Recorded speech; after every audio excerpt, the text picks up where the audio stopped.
Hello everyone, my name is Michelle and today I will be talking about lactose. So what is lactose? Lactose is one of the major components of milk. Structurally, it is a disaccharide, a sugar molecule that's composed of two simple sugars, glucose and galactose. Lactose is white and odorless, and you may sometimes see or hear it referred to as milk sugar. Lactose is only found in milk from mammals, so plant-based milk products like almond milk and soy milk don't contain it.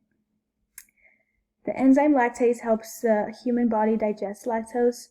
It does this by breaking and splitting lactose into glucose and galactose, a process that prepares these sugars for use as energy by the body.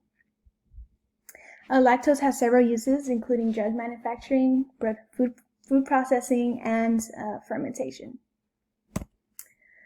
So here we can see the IUPAC name, the molecular formula, which is C12H22O11. Its melting point is 397 degrees Fahrenheit. Its boiling point is 1,236 degrees Fahrenheit, and its solubility is water and ethanol. Here we can find its functional groups. Lactose has a total of 10 functional groups. So lactose intolerance. What is lactose intolerance? So lactose intolerance is when your body is unable to break down and digest lactose that's consumed in milk and other dairy products. The condition usually causes stomach discomfort. Normally, lactase enzymes help to break down lactose, but when the body doesn't produce enough lactase, you can have lactose intolerance. Lactose intolerance is very common, and it causes symptoms like bloating, diarrhea, cramps, and flatulence after consumption of dairy products that contain lactose. Pharmaceutical uses. Lactose is widely used in the pharmaceutical industry in the preparation and manufacturing of drugs.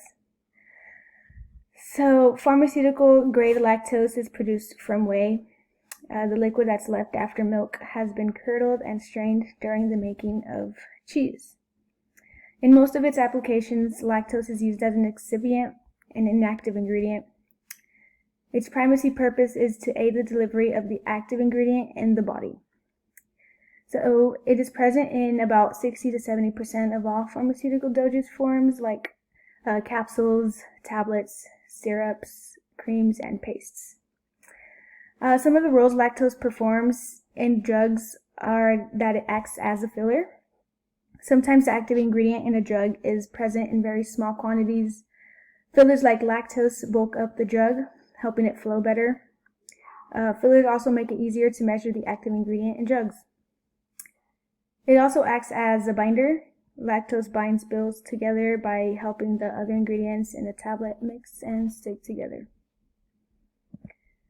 Food processing. So lactose is used in several facets of food processing. Edible lactose that's used in food processing is also mostly produced from whey. It's used in seasoning and baked goods due to its ability to carry colors and flavors well. It's also added to foods and edibles like ice cream, skim milk, condensed milk, dry soups, coffee creamers, chocolate, candies, meat producers, canned fruit, and vegetables as well. Lactose is fermented to produce foods like cheese, yogurt, kefir, and acidified milk, so sour milk. Lactose is also fermented to produce lactic acid, which has a number of uses in the pharmaceutical, cosmetic, and food industries. So health benefits and conclusion. Lactose has some health benefits for babies. Human breast milk is composed of 7.2% of lactose, and the sugar provides up to half of the energy needs of breastfeeding babies. The lactose found in human milk has a beneficial effect on the development of microorganisms that live in the digestive tract of babies.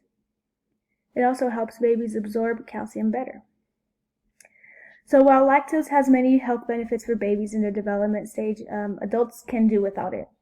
So if you find that you're lactose intolerant, you can avoid lactose-containing foods without the fear of adverse health effects due to lactose deficiency. Instead, like, we can look for foods that are labeled lactose free or lactose reduced. But there are other important components of dairy products that the human body needs, which are calcium and protein. So it's really important in getting these adequate amounts. And that is it for my presentation today. Thanks to everyone who watched this.